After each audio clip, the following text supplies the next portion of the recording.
Super Mario Bros. Wonder is by far my favorite 2D Mario game of them all. It's a very fun game with an amazing selection of levels, which are very well designed and have a lot of creative gimmicks. But I think we can all agree that the game is also very easy, but that doesn't stop it from having quite some difficult levels. But which levels do I think are the hardest? Today I'll go through what I believe are the 10 hardest levels in Super Mario Bros. Wonder. This will not include special levels like the break times, badge challenges, search parties, wiggler races and KO arenas, so basically only the normal levels. And the rating is based on how difficult the level is without using any badges, otherwise the results would be quite skewed and a bit unfair. And obviously this is based on my opinion, but without further ado, let's get started.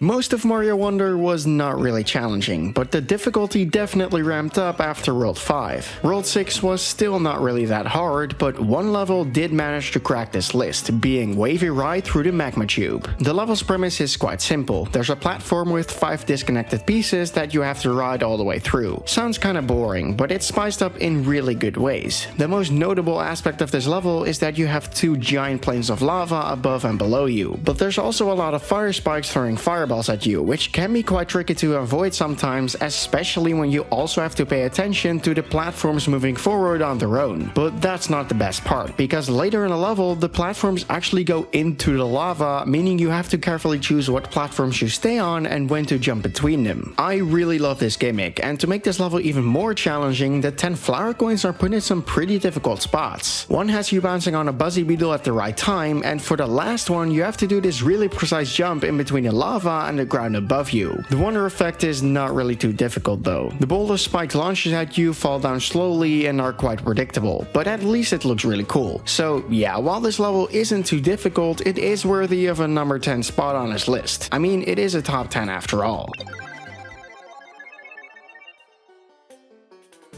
I think we can all expect that most of the levels on this list are gonna be from the special world, which makes sense. It's the last world in a game and it's supposed to be difficult, and the first level from this world on this list is Sunbaked Desert Special Pool Block Allure. It's the first auto-scrolling level on our list as well, and while it doesn't scroll as fast as one of the other levels we'll be seeing later on a list, it still scrolls at a pretty rapid pace. Immediately you have to avoid a lot of R-mats while climbing poles, after which you have to switch between poles while avoiding the blooms, because otherwise they'll bounce you back, most likely into the abyss. And if you thought that was it, well, not even close. It honestly feels like this level goes on for forever, because you still have to avoid mumsies by switching to the other side of the pole, which is actually pretty clever, and at the end you have this very fast climbing section while avoiding even more blooms, which is pretty hard to do while grabbing the poles before the auto-scroller kills you. While most of these sections aren't terribly difficult or anything, the ending definitely makes this one crack the number 9 spot on the list.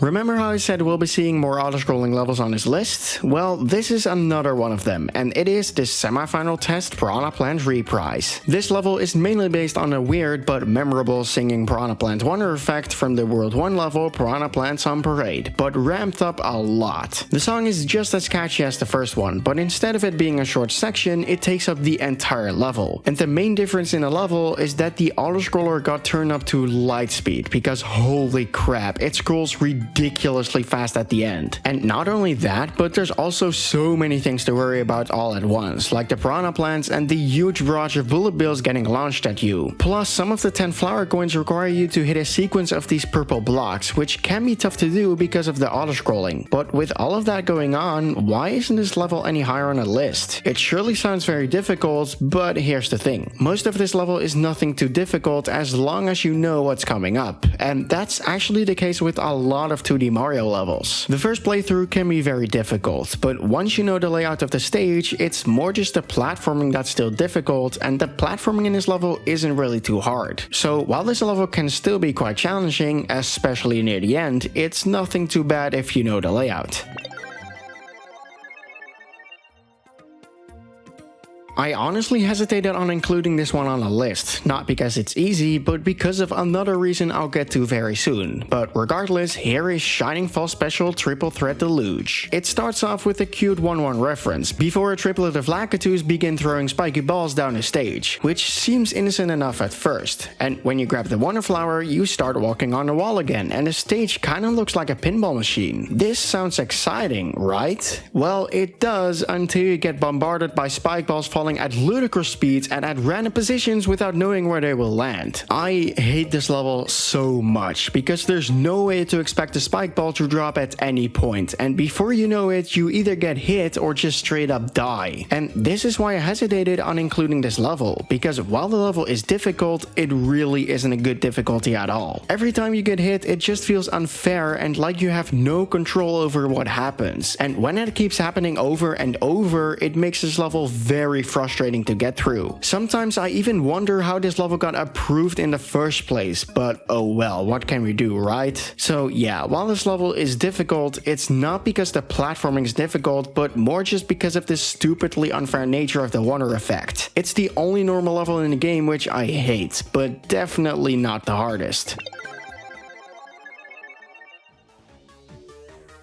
After clearing all of the special world levels, including the semi-final test, you unlock the seemingly final level of the game, the final test Wonder Gauntlet. Granted, it's not actually the final level, but that's besides the point. Wonder Gauntlet is exactly what it sounds like, a mad mix of wonder effects seen earlier in the game. And this includes a lot of them, like the weird moving pipes, the rainbow bubbles, the giant hoppy cats, and that's just the beginning. Later, you also have to bounce on anglefish, or jump between missile mechs, or riding the ship while spikes destroy it using spike balls, and at the end you'll even do a hectic star run on small platforms. When you first play this level, you really have no idea what to expect, and that is the main thing that makes this level difficult, because the majority of these sections aren't actually too difficult with enough practice. The most difficult section is probably the beginning, because the bubbles can actually bounce you up into the poison above, and there's also these bursts to worry about. And while timing the jumps with the missile mechs can be tough, the rest of the level is nothing too bad. The ending run with the hoppers in the way and the raining stars is quite simple if you know the layout, and there are some sections which are just really easy. For a so-called final level, this one really isn't that difficult. It's a pretty hard level on its own, but with a bit of practice, it's pretty doable. The first half of the list hasn't really been too bad. Sure, the levels were quite challenging, but nothing over the top. But from this point on, the levels are getting much harder and more demanding. And the second half of the list starts off with Fungi Mine Special Dangerous Donut Ride. This one has a really cool idea, having you ride these donut blocks while enemies are also on top of them. At the beginning, this isn't too difficult, since the blocks are pretty wide. But when you get to the point with the Sparkies, it gets a lot harder. The donut blocks are very small, and the enemies move quite fast, which makes even activating the donut blocks quite a challenge. And man, that section with the really wide donut block and the Sparkies constantly dropping onto the platform is so nerve-wracking, but also so cool at the same time. The second half of the level isn't as cool though, having you fall down this massive gap while avoiding moving poisonous walls and falling enemies. The timing here is pretty rough, and the falling enemies do not make it any easier. Plus, it's pretty hard to see what's coming up, sometimes resulting in you touching that awful toxic liquid. It's a pretty short section though, so it's nothing overly brutal. But man, this level is definitely quite difficult, but I love the challenge here. Having donut blocks used in these ways is so refreshing to see, and it never feels unfair unlike some other level in this world. It's challenging but also satisfying, something which is highly appreciated. The spike ball transformation from World 6 was really cool, but the level wasn't too hard. Well, that's about to change with Deep Magma Box Special Solar Roller. And yep, it's another special world level, and at this point I might as well say that all the remaining levels on this list are from this world. All that aside, this level is pretty darn brutal. As mentioned before, this level revolves entirely around the rolling spike ball transformation, and it's absolutely no joke. There's a lot of really tight jumps to nail, meaning it's very easy to miss them or not make it to safe safe ground before the timer runs out. Or, well, at least if there was safe ground to land on, but no, this entire level is one long road of blocks that are only solid while the timer is running. And some of the sections are ridiculously unforgiving, especially this one with the 10 flower coin to the left. I'm pretty sure this section was impossible to do if it wasn't for the fact that you can just barely jump to the timer block. And to top it all off, the end of the level has you jumping from dragon to dragon with some insanely tight jumps. This all sounds really difficult, and it is pretty damn challenging, but just like with most of the levels we've seen so far, it gets much more doable with practice. If you know when and where to jump, this one gets a lot simpler, also because the level is pretty short. The jumps themselves are still really tight and pretty tough, but it's not as hard if you know the level and are used to how the spike ball's physics works. The level is still very challenging, don't get me wrong, but not as much as you'd think. And here's another level based on a Wonder Effect transformation, this time being the Goomba transformation and the level Pedal Owl Special Way of the Goomba. We saw the Goomba transformation earlier in the game in Mama Mouthful, but again, that level wasn't really difficult at all. But this level definitely is, and my god, it is no joke. The level already starts off in a weird way, having you bounce on a Goomba walking over a row of spikes, which isn't hard to do, but it can be a bit scary to pull off. But when you get the Wonder Flower, things are going to be wild. Immediately, the level starts with some ridiculously tight timing sections with thwomps, and remember, the Goomba walks at a snail's pace, which makes doing this a lot more difficult than it sounds. But this is definitely not the hardest part. If you know how to time your movements correctly, this section isn't really too troublesome. But everything after this is either much harder or just really awkward. Bouncing on these bounce pads is terrifying to do as a Goomba because your jumps are so small, and then the section with the spike balls dropping from above is just insane. The ones going to the left aren't too bad, but the ones going to the right are just ridiculous. You can just barely avoid it in time. And that final section with the bluebirds blowing rainbow bubbles will always be nerve-wracking. You have to play nearly perfectly in this section, or else you simply don't get enough height from the bubbles to make it to safe ground. So yeah, there's a lot that happens in this level, most of which is quite challenging and also really anxiety-inducing. But this definitely isn't the hardest level in the game, not even close. Now we're getting to the really difficult levels, the first of the two being Fluff Puff Peak Special Climb to the Beat, and my god, this level is just ridiculous. It's a very similar level to the World 2 level Jump Jump Jump, but so much more difficult. The beginning is nothing too crazy, but after that the level gets insanely difficult and you don't get a single break throughout it. The level requires you to wall jump a lot, sometimes even in the same direction as you came from, which means you have to quickly turn around without any mistakes because otherwise, well, say hello to the poison. And in general, if you make just one small mistake at any point in the level, you're basically doomed to fail and restart the level. And the 10 flower coins are put in the most ridiculous spots, having you quite literally go out of your way to collect them. And if you do manage to grab them, it's only a question of whether you're still fast enough to outrun the level disappearing behind you. And man, that final section with the insanely precise consecutive wall jumps will always be nerve-wracking, but super satisfying if you do manage to make it up. And that's actually the case for the entirety of this level. While it's absolutely brutal, it feels really satisfying to complete it because it's entirely skill-based, unlike some other level we've seen earlier. It also rewards being fast with the 10 flower coins, and it makes this level still really fun to play despite the high difficulty. But this still isn't the hardest level in the game, obviously. At this point, you probably very well know which level will be number 1, so let's not waste any more time and get straight to it.